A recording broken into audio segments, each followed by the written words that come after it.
Nous allons voir dans ce tutoriel comment facturer électroniquement avec Mederis. Tout d'abord, dans votre navigateur Mederis, vous allez recevoir les XML des visites à domicile à réaliser. Ceci est consultable dans l'onglet Visite à domicile. Vous, devant le patient, donc vous ouvrez votre contact patient. Vous arrivez donc sur la fiche patient avec les 11 étapes à réaliser. De l'étape 4 à l'étape 9, donc ça correspond au MSOAP. Et à l'étape 10, vous allez trouver l'honoraire de facturation électronique automatisé. Vous signalez que si vous avez, au-delà de votre consultation classique, un acte technique à réaliser, vous devez l'ajouter à l'étape 8, dans Autres traitements, sélectionner la prestation technique souhaitée.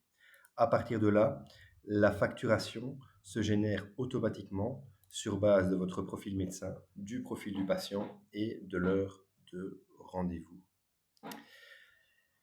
À partir du moment où vous êtes dans la fiche du patient, vous voyez que son régime, son assurabilité apparaît d'une certaine couleur.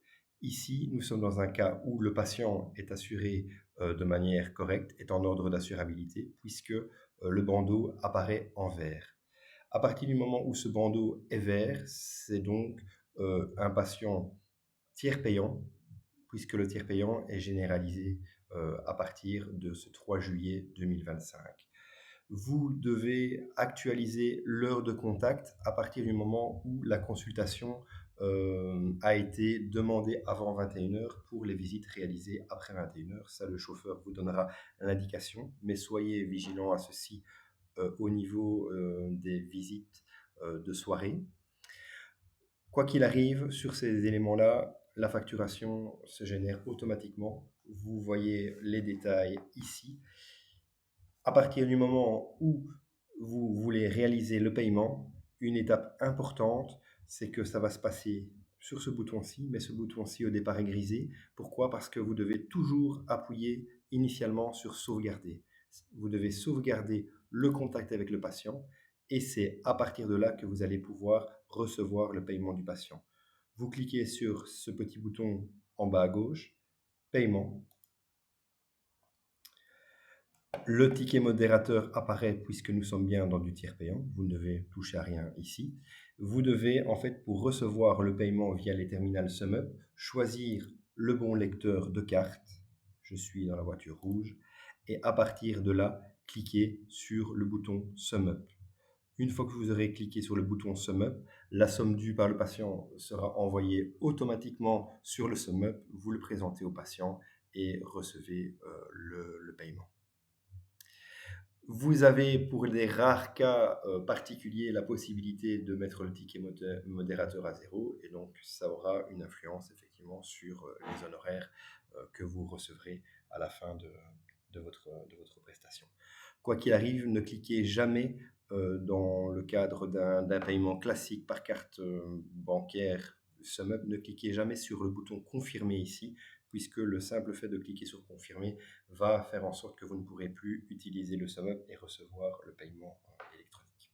Voilà, donc ça, c'est la procédure classique à connaître par rapport aux facturations pour les patients en ordre d'assurabilité sous le tiers payant, c'est-à-dire 80%, 90% des cas que vous allez rencontrer. Quelques particularités tout d'abord par rapport aux maisons médicales. Donc, j'avais à mon niveau ici, donc si je retourne dans mes visites à domicile, j'avais un autre patient qui est issu d'une maison médicale. Le principe est le même, j'enregistre le contact quand je suis devant le patient, je fais mon MSOAP, j'arrive à l'onglet 10, je clique sur honoraire et là, vous voyez que ce n'est plus un bandeau vert qui apparaît, mais un bandeau orange. Voilà. Donc, à partir du moment où vous allez, même chose, sauvegarder la demande, il y a un nouveau bouton, voilà, qui apparaît en dessous, en bas, à côté du bouton paiement. Vous avez un bouton facturation via maison médicale. Le programme, voilà, reconnaît directement que le patient est issu d'une maison médicale au forfait et vous devez donc utiliser ce second bouton pour adapter le paiement et la facturation. À partir du moment où vous choisissez ceci, vous allez être invité à choisir une maison médicale. Ça n'apparaît pas ici parce que c'est une version test, hein, mais de base, vous allez choisir la maison médicale et pouvoir facturer ici. Donc, dans ce cas-là, même chose, utilisation du SumUp de manière automatique et voilà, il n'y a pas de grande distinction entre le paiement classique et le paiement maison médicale, mis à part le fait que vous devez cliquer sur le bouton orange et indiquer, comme ce n'est pas le cas ici, mais en tout cas indiquer le nom de la maison médicale qui vous sera proposée. Voilà, donc ne confirmez toujours pas à ce niveau-là pour recevoir le paiement du patient. Que faire lorsque vous êtes face à un patient qui n'est pas assuré? Dans ce cas-là, vous voyez, j'ai repris un patient qui n'est pas assuré ici. On avait le bandeau vert, le bandeau orange, et ici, Mediri signale directement le défaut d'assurabilité avec un bandeau rouge. Dans ce cas-là, voilà, j'ai déjà sauvegardé ma demande. Donc, dans ce cas-là, vous cliquez sur paiement et là, vous allez voir que le tiers payant qui est systématiquement proposé de base par Mediris n'apparaît pas. Donc, Mediris reconnaît que le patient n'est pas en ordre d'assurabilité, donc il propose une attestation papier. Dans ce cas-là, même principe pour la réception du paiement, hein, vous pouvez effectivement toujours gérer ça avec le SumUp.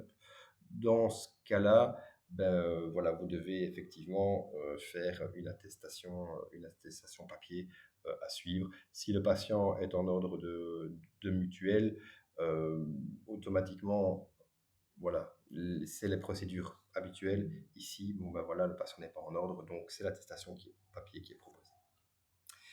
Quand vous faites une attestation papier, n'oubliez pas d'indiquer le numéro du carnet que vous utilisez, donc les carnets qui sont fournis par le SGMG. Dernier cas de figure, ce sont les impayés. Vous êtes face à un patient qui, au moment du paiement, la carte ne passe pas. Dans ce cas de figure, deux solutions s'offrent à vous avant de réaliser un impayé. Vous avez donc la possibilité de recevoir un paiement par virement bancaire ou bien, en dernier recours, de recevoir le paiement en liquide. Pour cela, même principe, vous allez cliquer sur le bouton Paiement. Plutôt que de choisir mode de paiement banque contact et accéder au SumUp, vous allez tout d'abord pouvoir choisir Virement.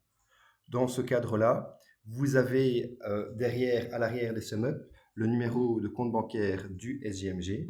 Vous le référez au patient de manière à ce qu'il puisse faire un virement instantané. Le virement instantané passe, vous remplissez donc le champ payé, voilà, avec la somme payée par le patient, et vous confirmez.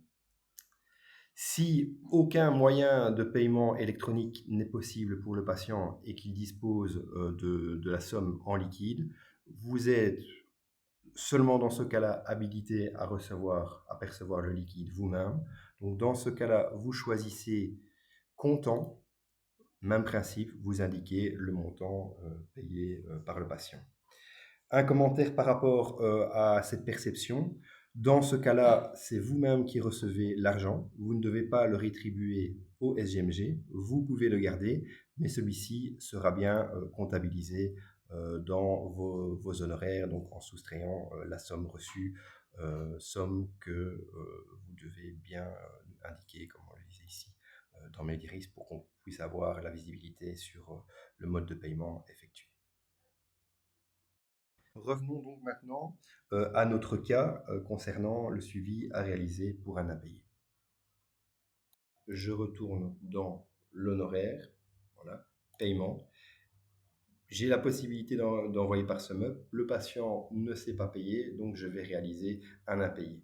Si ici, vous voyez que le patient est en ordre d'assurabilité, donc vous laissez effectivement bien en tiers payant, le patient ne s'est pas payé son ticket modérateur, on va alors changer la somme payée, on va indiquer 0, voilà, et vous allez confirmer. De cette manière-là, il sera bien enregistré que le patient doit 20,39 €, mais qu'il n'a pas payé, donc il a une dette envers vous de 20,39 €.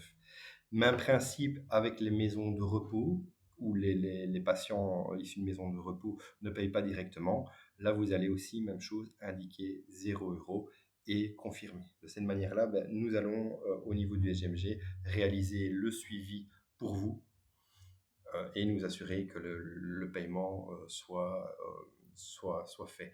Dans ce cas-là, n'oubliez pas qu'un impayé, mis à part ce suivi sur Mediris, doit donner lieu à une reconnaissance de dette. Donc vous avez des reconnaissances de dette papier qui se trouvent dans vos fardes, dans les fardes de médecins.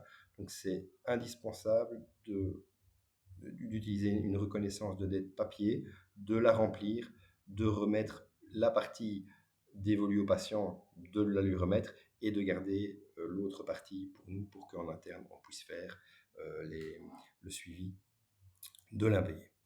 Voilà, donc le programme est assez simple, hein, il est intuitif. Bien faire attention à sauvegarder, les boutons, être attentif s'il y a un bouton orange qui apparaît, voilà, mais en tout cas tout est bien clair et en suivant les couleurs et en faisant effectivement bien en sorte de ne pas cliquer intuitivement sur le bouton confirmer au départ, mais de bien prioriser le bouton bleu Sum Up. Voilà, utiliser ce bouton à partir du moment où il y a un impayé.